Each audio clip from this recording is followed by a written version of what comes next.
巴基斯坦的制造行业有口皆碑，即使是方向机使用的拉杆球头，当地作坊也能够手搓出来，并且质量还十分靠谱。制作之前，首先需要准备原材料，将钢材裁剪成大小一致的小段，然后就可以放到炉子里面进行加热。这种依靠废机油作为燃料的炉子，在巴基斯坦非常多。当你走在白沙瓦的大街上，就能感受到扑面而来的工业味道。但是最近看到成都的空气污染程度已经超过了巴基斯坦，不知道这些数据是怎么得出来的。我住在距离成都市100公里的地方，从身体感受来说，确实没有感觉到污染有多严重。加热之后需要使用75公斤的空气锤，将铁块锤打成合适的形状，基本上就是一个长方形的方块。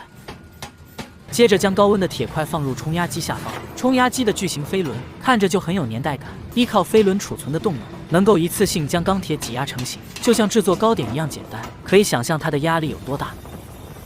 完成之后再放到冲压机下方，使用模具将多余的边角料裁切掉。所有工作都是在高温情况下完成，所以基本上没有多大难度。通过这种方式压铸出来的零件，在强度方面有很大的优势。接下来看到的是一台自动抛完机，只需将这些毛坯件放入机器滚筒中，关闭舱门运行半个小时，机器里面的沙子会将零件表面抛光。完成之后的效果也是非常漂亮，和大厂的生产工艺几乎没有什么区别。接下来就来到了车销加工环节，这类工件没办法用卡盘固定，所以这里使用了专门的模具进行固定，然后使用钻头在球头安装位置打孔。唯一的缺点就是固定的模具不好拆卸，还要拧动螺丝才能拿下来，搞成快拆的家具应该能够提高生产效率。接着加工拉杆的安装位置，这边只需用车床卡盘就能固定，先用车刀将顶端位置车销平整，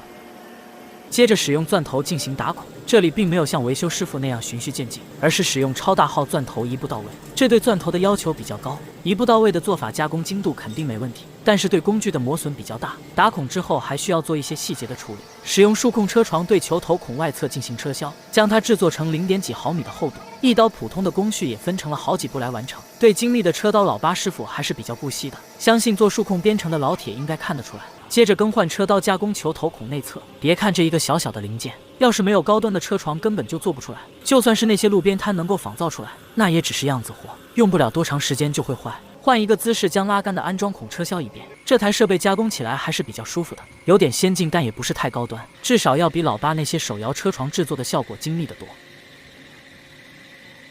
从零件的细节上能够看出一些端倪，接下来就到了最后一道加工环节，将工件安装到支架上，使用螺杆将其固定。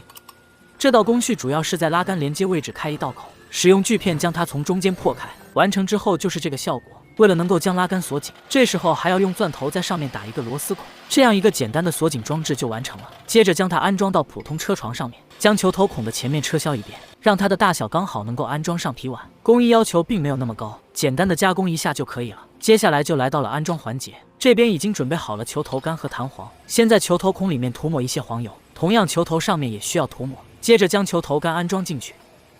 然后在上面放一个弹簧，顶部使用一个圆形钢板进行封口，辅助将弹簧按压下去，然后用小锤将周围敲打一遍，变形的坡口就能将弹簧锁住。这也是需要使用数控车床制作的原因，普通车床还车不了这么细的东西，只是安装之后看起来有点丑陋。